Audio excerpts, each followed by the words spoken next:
Hey, we're back again, and we're going to start with the one gentleman we're having today, and that's Dr. Allan Hedberg, and we're always glad to have on our show. Thank you. Glad to be back again. Yeah, it is. Yeah. It is true, and I know you've come up with something new now. Oh, we have another book. Oh, another book. Yeah, Carol, this is about my 14th book now. So I'm just trying to introduce a new book to the market and to our audience. Good. And it's a little special book. I've never done one like this before. This is a new thing for me. Wow. And so we're trying it out to see how it is. Good. And this is my first Kindle. Oh, it So is. this is a Kindle book, and it's an e-book. So this is the first time I've done one of these. And it's available on Amazon, obviously. And did you like doing that? Well, it was a fun project. Fun thing? Good. Just a little different. Yeah. Because you're kind of talking to people in a more personal way through a Kindle than Yes. maybe through a paperback book or a hardback book or something like that. Yeah. You get the feel that's a little bit more personal. Oh, And I think when people read Kindle, books, stories, and novels and whatever they read, they get that real sense of kind of a personal touch. yeah. With the author, and at least that's what they say. So I thought I would try it. I'm glad you did. So we always want to get as close to our audience as we Well, yes, possibly that's can. for As you sure. know, you try to do it as an author, you try to do it as an artist, try to do it as a musician. So this is just a new way of looking at it. Good. Okay, Yeah. and I want to hear about it because I haven't done that. I have one on there, one of my books on there, but I didn't go through the process. I Somebody see. else did. Well, this is a little different because I wrote the book for law enforcement officers, Ooh, for the wives and family members of law enforcement officers, and for anybody who is considering being a law enforcement officer, as a career. yeah. So it was really a book to address that market of people and readers, because the law enforcement population today is different than what we experienced when we were kids and we were growing up, 1,500 years ago. Yeah, thanks a But lot. so it's a different story today, and I thought law enforcement officers and their families need to be encouraged. They need to have some direction. They need to have some help. Yes. They need to have some assistance, and I try to provide that through the various chapters that unfold in this particular Kindle. Well, that's wonderful. I think it's great. All law enforcement officers serve us well. Yeah. I mean, they are the backbone of a community. A community is strong, or you can say is as strong as the law enforcement officers and the community of law enforcement officers are allowed to do the job that they are appointed to do and that we expect them to do as citizens. No, that's But, for sure. Carol, unfortunately, this has not been the case lately.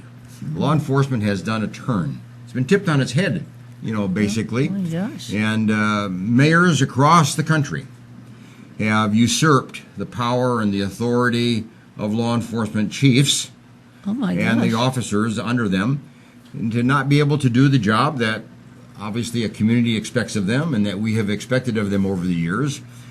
Powers have been taken away from them, directions have been taken away from them. Who gives the directions have now been changed. It's Mayors so- often will tell a chief, tell your people to stand down. Don't address the issue. It's not right. Observe, stand back. Don't get involved. Where years ago, somebody would have intervened and been arrested in a heartbeat.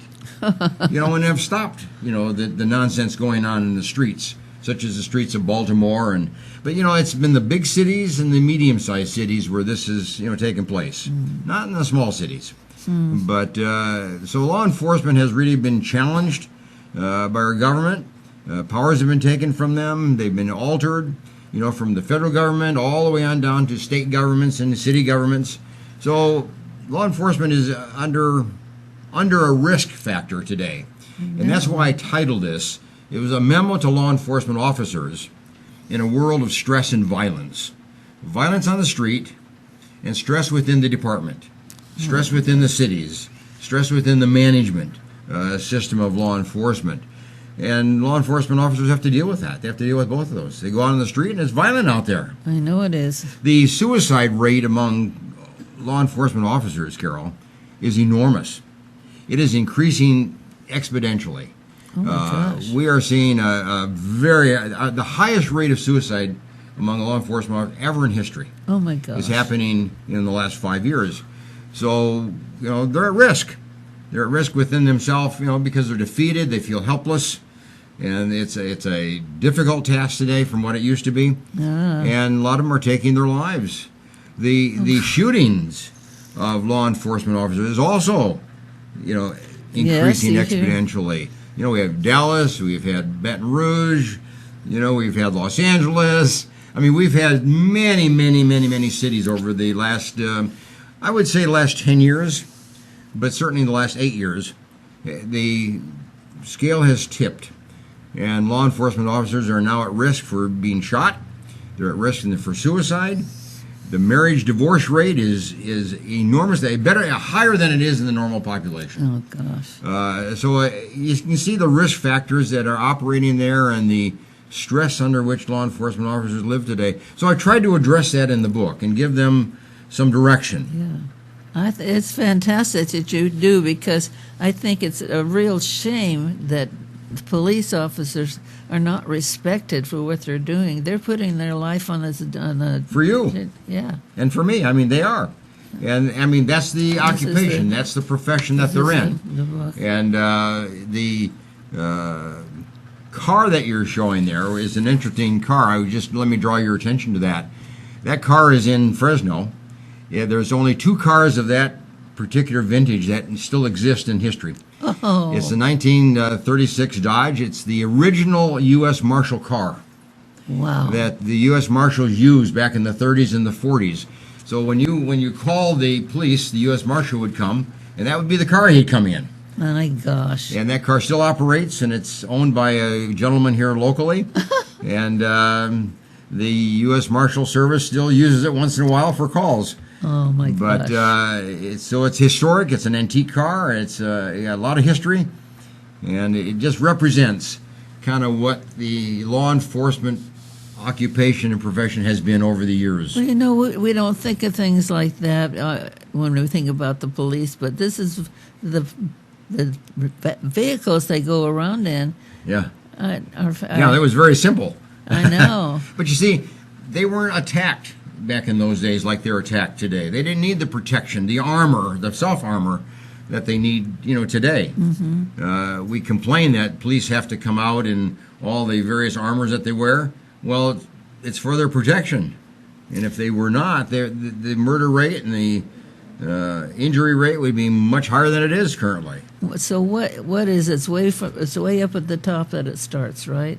It starts at the top. Starts at the top, and the top now is like the mayors of cities who have kind of taken over police departments, and they've tried to get away with that? Direct, the chief of police to do this or do not that. They have the power to do it. That's the issue. They appoint the chief, and they have the power to tell the chief. And so then the officers down line just feel deflated. They feel defeated. They feel their power is taken from them, and often they can't even now intervene. And, there's now a law out there saying that they have to now wait and consult somebody before they can shoot. Oh, my God. Well, if you had to wait and consult somebody before you can shoot, when you're in a battle with somebody on the street, you're at risk. That's for sure. So that's kind of some of the changes that have taken place recently. So I feel badly for them. Yet at the same time, I'm really proud to be writing a book for law enforcement and for their families. I have a whole section on how law enforcement families can strengthen themselves, how marriages can strengthen themselves. I have a section on leadership development and how police officers can be trained in leadership and within the department have leadership training. Wow. I've outlined some factors there. We want to help them. They need our help. They need our backup. They need our support. It is. Very good. I'm so glad you did this. It really is needed. And most people don't think about it. They see all these people, cops in there getting shot and dropping over. Unfortunately, that's what's happening today. And, we as a community have to be thankful to our law enforcement officers. We've got to be grateful. We have to praise them. We have to honor them. Yet at the same time, we have to help them. I thank you so much for coming and telling us about this book today, because this is as inexpensive as you get a book. Oh yeah, $3.99 is not very expensive, is it? You just go to Amazon, click on my name, Allan Hedberg, if you do that, or just on the book, The Psychology Missive, And it'll pop up there, and then you can buy it through Amazon. But it's a Kindle book, so you have to have a Kindle, to be able to read it, and have to have an account, a Kindle account. So, but that's how you access it. And I would welcome you to pick it up and read it, and send me a note as to your reaction to it. I'd appreciate that. That's wonderful. Thank you. And don't forget to come back. We'll come back with my 15th book, right? Next book. Thank you so much, Allan. Yeah, the best to you, sure. Thank you. Okay, honey. Thank you. We'll be right back.